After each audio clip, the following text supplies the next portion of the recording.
Au nom du Père et du Fils et du Saint-Esprit,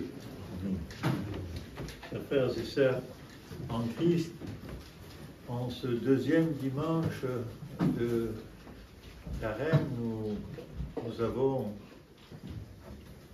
commencé à prendre le rythme de nos petites privations, ou du moins que nous vivons souvent comme cela, le rythme simplement d'essayer de nous rapprocher un peu plus du Seigneur, d'être un peu plus à son écoute, mais aussi d'être un peu plus à l'écoute peut-être de nos frères, de tous ceux qui n'ont pas la chance d'avoir reçu la grâce de la conversion, ou du moins qui ont tourné le dos au Seigneur quand il leur a fait signe. Et nous devons renforcer finalement, plus que d'habitude, notre amour pour les autres.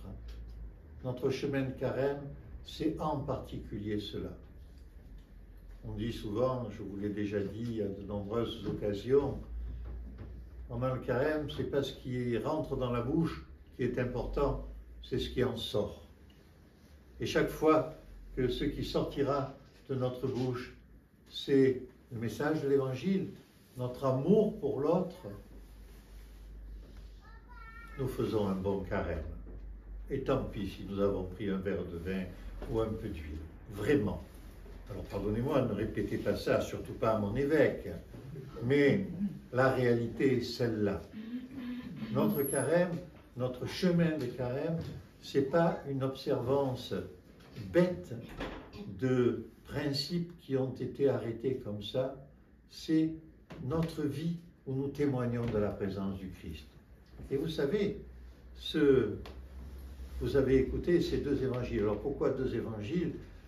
Parce qu'il y avait l'évangile du dimanche, de ce deuxième dimanche de carême, et on doit toujours le lire, mais c'est une grande fête aussi, parce que c'est le dimanche de Saint Grégoire Palamas. Saint Grégoire Palamas, je vais vous en dire un mot.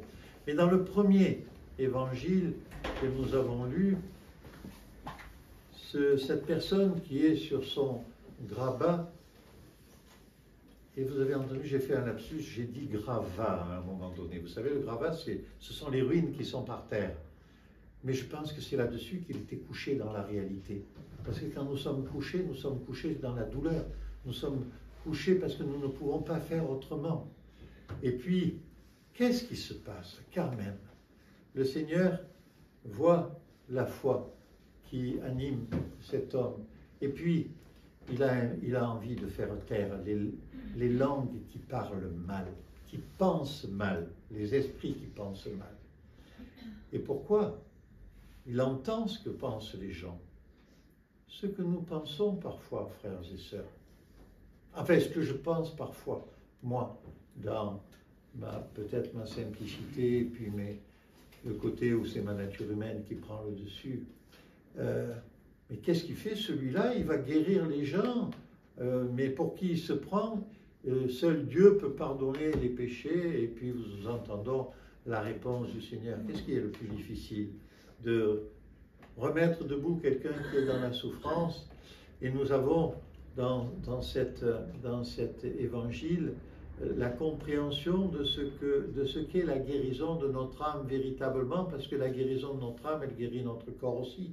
Ça ne voudra pas dire qu'on deviendra immortel, ça ne voudra pas dire que nous ne serons pas malades, parce que oui, la maladie, c'est quelque chose qui appartient à ce monde depuis l'exil d'Adam, depuis que nous avons fait le choix, enfin, nos grands anciens ont fait le choix de sortir de l'Éden, où la vie n'était que bonheur et contemplation de Dieu. Notre nature humaine est comme ça. Mais au moins, nous serons peut-être plus forts pour supporter nos épreuves. Nous serons plus dans la douceur de notre vie au quotidien. Et puis, nous avons, en ce dimanche de Grégoire Palamas, deuxième dimanche de carême, nous avons aussi l'espérance qui nous est chevillée au corps.